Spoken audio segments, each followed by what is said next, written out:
Je m'appelle Léa Passy, je vais sur mes 21 ans, je vis en banlieue parisienne et j'ai mon premier album, Chapitre 1, qui sort le 23 juin, à la suite des 2 premiers singles pour Aléo et Adolescente Pirate qui sont sortis.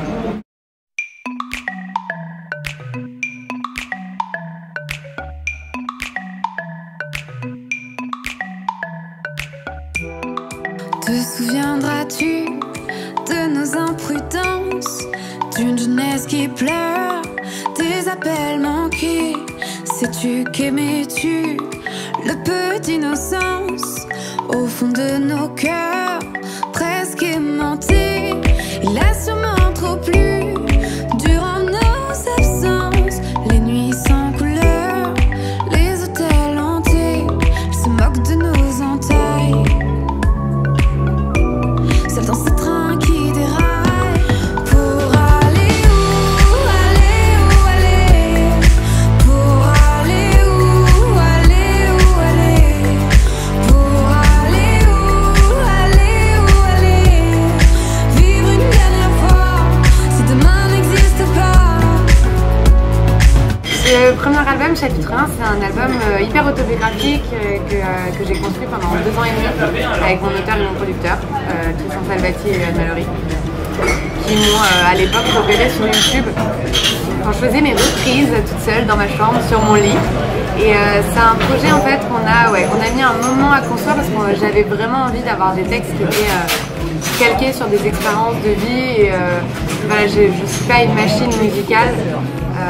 Et puis en plus le fait d'avoir d'échéance c'était quand même très agréable, ça m'a permis d'avoir une liberté artistique juste monstrueuse. Donc on a pris le temps, en plus au départ moi j'écrivais pas, donc j'avais confié l'écriture à Yoann et c'était vraiment le point d'ordre entre nous, c'était même si c'est pas moi qui écris, il fallait absolument que le texte soit sur ma vie à moi. Donc ça demandait des séances où je racontais juste ma vie pendant des heures et la séance d'après en fait il y avait un texte qui était ressorti de ça et on enregistrait. Et il y a vraiment tout au long de l'album, si on écoute l'album dans l'ordre et qu'on, pas forcément la première lecture, mais si on le réécoute en fait, on a le track listing et dans l'ordre d'enregistrement des morceaux. Et en fait c'est véritablement genre ce qui m'est arrivé ces 2 dernières années, qui est en gros une histoire d'amour mais qui du coup a influencé plein de choses, mes études, ma famille, mes amis. Mais il y a vraiment du coup cet ordre et cette histoire, d'où le titre Chapitre 1. Et je suis très contente parce que voilà, ça termine par un morceau que j'ai écrit totalement. Et ça c'était vraiment l'objectif de ma collaboration avec Yoann et Tristan, c'était qu'on arrive au stade où je devienne, que l'oiseau déploie ses ailes et que la fleur éclot et que je puisse écrire toute seule et réussir moi à mettre des mots sur des sentiments. Donc voilà, Les Algorithmes, c'est le dernier morceau et c'est l'entrée en matière potentiellement du chapitre 2, si on voyait déjà le futur en se disant que voilà, le chapitre 2 c'est totalement moi, ou en tout cas de la coec avec peut-être d'autres artistes, mais l'idée c'est que voilà, maintenant j'ai compris comment ça marchait, j'ai compris la démarche et au mieux le faire toute seule. Mais c'est un album qui est de façon générale un peu teinté de mélancolie sur tous les morceaux, de ce qui s'est passé, de ce qui se passera plus, de ce qu'on aurait aimé qu'il se passe et qui s'est jamais passé. Enfin voilà, il y a tout ce côté un peu naïf de l'adolescente que j'étais quand j'ai rencontré les garçons. Et si on a contrasté avec des prods plus festifs, c'était parce que tout simplement j'avais pas envie de faire un album que moi-même en l'écoutant j'avais envie de chialer quoi. Enfin tu vois, je pense qu'il faut prendre un peu de recul sur les choses. Tu peux vivre des choses tristes et en ressortir grandi et meilleur. Donc je pense que à partir du moment où tu prends ce projet-là, t'es pas obligé de faire du Adèle que j'adore, mais tu vois, faire un album où véritablement c'est triste, c'est assumé que c'est triste. Moi c'est pas du tout ça, c'est vraiment ce tandem entre on a des textes de variété française qui effectivement ont des lectures un peu parfois dures, tu vois, qui ont des lectures plus matures, et à côté de ça une prod qui est entêtante, qui donne envie de respirer. Je pense que c'est plus des prods d'espoir, tu vois, face à des... c'est plus une prod où tu as envie de voir le bon côté des choses malgré parfois voilà, un peu de tristesse ou d'empathie ou tout ce que tu veux qui fait que le texte est un peu plus dur.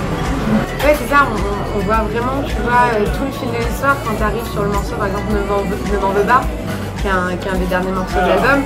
Tu sens, voilà, moi par rapport à mon histoire, tu vois, tu sens qu'il y a eu un cap qui est passé et finalement, m'en veux pas mec si je pars, enfin tu vois, c'était un peu ce passage-là et du coup tous les morceaux prennent du coup une autre couleur. Tu passes Ne m'en veux pas et les morceaux ont plus la même couleur derrière, t'es avant tu vas jusqu'à Mon île Mon nid, tu vois, c'était gros moment de chute, et puis après tu repars sur un truc plus enjaillé, plus enjaillant, tout ce que tu veux.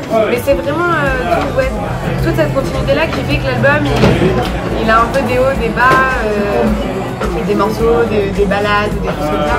C'était un vrai choix, et puis je pense que ça fait l'authenticité du projet. Le fait de les avoir laissés dans cet ordre un peu chronologique, ça leur donne, à mon avis, plus de sens pour les gens qui écoutent l'album entier.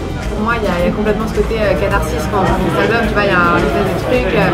En plus, au-delà simplement du fait que j'ai grandi et que c'est du passé, que voilà, c'est un peu fin de crise d'adolescence, ce passage à l'âge adulte, tous ces moments un peu fous que tu as dans ta life à 18 ans, qui sont pas drôles, tu vois, tes études. Il y a la catharsis de cette période-là, et puis il y a une espèce de libération, l'accouchement, tu vois, de 2 ans et demi de boulot, où je savais pas trop ce que ça allait donner, parce qu'avec les garçons, on n'avait jamais mis d'objectif en fait à notre travail. On était vraiment dans une démarche juste de collaboration, de voir ce qu'on pouvait s'apporter musicalement, de tester des choses. Et effectivement, un peu quand tu signes, t'as l'impression d'avoir encore un autre truc qui explose. Et voilà, moi je le vois quand je suis en live, là, quand j'ai la chance de faire un peu de scène et tout, il y a une espèce finalement de truc complètement incroyable qui se passe, d'un lâcher prise énorme, quoi, de dire bah voilà, c'était ma vie, c'était mes petits secrets, j'ai décidé de vous les donner.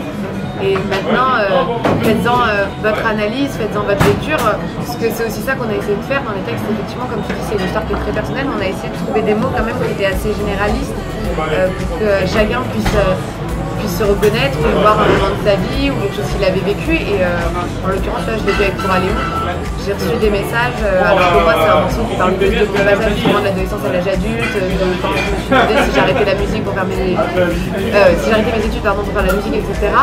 J'ai reçu des messages de maman qui me dit bah moi quand j'écoute Pour aller où, dans le contexte actuel, je me demande dans quel contexte ma fille mes enfants vont évoluer en tant que mère de famille, et tu te rends compte que d'un message que toi tu as voulu faire passer, la lecture faite par les gens en fait elle a été totalement différente, et ça je trouve que c'est le truc le plus stylé quand tu livres tes morceaux. Je trouve ça énorme. Un peu saoul, je déambule sur les lignes du métro, crépuscule sans héros, solitude dans le rétro, j'éteins mon mégot sur le cœur des Jedi, les yeux vitreux, je les mitraille. Un peu saoul sans matricule, j'écume la nuit noire, je consomme du bonheur que je perds sans savoir. Je t'oublie quand je me déhanche, je souris sauf le dimanche, j'ai le cœur balançoire, je passe des rêves au cauchemar. Mes espoirs se brisent, adolescent, pirate sur les plages de bitume. Chaque nuit je m'évade, je voyage, je voyage, je voyage, je voyage. Je voyage, je voyage, je voyage, je voyage. Du coup c'est vrai qu'au départ j'avais un peu de mal à me dire comment je vais réussir à donner autant d'émotions que j'en ai donné sur l'album. Et puis après j'ai arrêté de mettre cette pression-là, et je me suis dit mais attends, les gens quand ils viennent te voir en live, ils viennent pas voir un morceau, enfin ils viennent pas voir une répétition identique, sinon ils restent chez eux, ils écoutent l'album. Non, ça veut dire ils viennent voir un live, ils viennent voir une composition, ils viennent voir un artiste, donc ils viennent voir ce qui se passe, ils viennent vivre le même moment de partage que nous on a envie de vivre avec eux. Et en fait à partir du moment où je me suis enlevé cette pression-là, je me suis juste laissé le choix d'adapter mon interprétation par rapport à ce que je ressentais avec le public, avec mon mood du moment, avec la radio avec laquelle je le faisais, tu vois, t'as tout ça qui rentre en compte et qui fait que en fait il faut juste être à mon avis un caméléon, et puis tu le vois, le public il dégage quelque chose, t'as des publics tu sens qu'ils ont besoin que tu joues plus à la guitare, donc étant donné que je joue moi tous mes morceaux soit en guitare soit en pad, parfois en fait je laisse le pad et puis vas-y go on va faire du guitare voix tout le temps, parce que je vois que c'est ça qui leur fait plaisir, et puis t'en as d'autres où tu vois qu'ils ont un peu envie de bouger, soit qu'ils ont envie de danser, et ok on fait tout, fait rien à la guitare, c'est pas grave, on fonce et on passe des grosses séquences et on chante et on bouge sur la scène, et voilà, je pense qu'il faut être hyper allé. Le truc qui me guide moi c'est le public, je pense qu'il faut être hyper à l'écoute de son public, parce que c'est quand même eux, enfin voilà, t'as deux choses qui font que tu peux évoluer hormis ta volonté, c'est les médias et le public. Et si tu arrives à répondre à ces gens-là, à leurs attentes et à leurs envies, tout en restant fidèle à ce que tu proposes musicalement et à ce que tu as envie de raconter, je pense qu'il n'y a aucun souci, quoi. J'aime bien dire que Si je devais associer un métier à ce que je fais aujourd'hui, j'aimerais bien être une conteuse d'histoire. J'aime bien cette idée d'aller presque chuchoter à l'oreille des gens et leur raconter la petite histoire.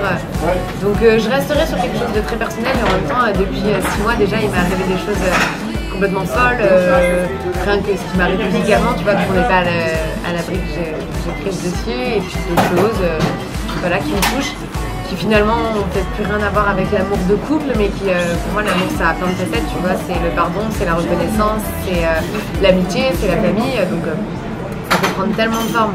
Mais oui, dans le chapitre 2, ce sera ma vie en tout cas. Je ferai en sorte que ce soit ma vie, quitte à ce que je prenne encore 2 ans à l'écrire.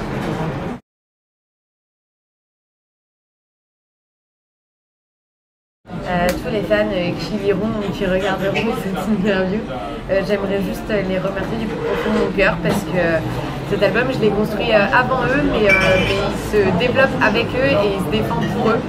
Donc voilà, j'espère que ça leur plaira et qu'ils y verront un bout de leur histoire à eux et que notre histoire à nous, entre nous, continuera le plus longtemps possible.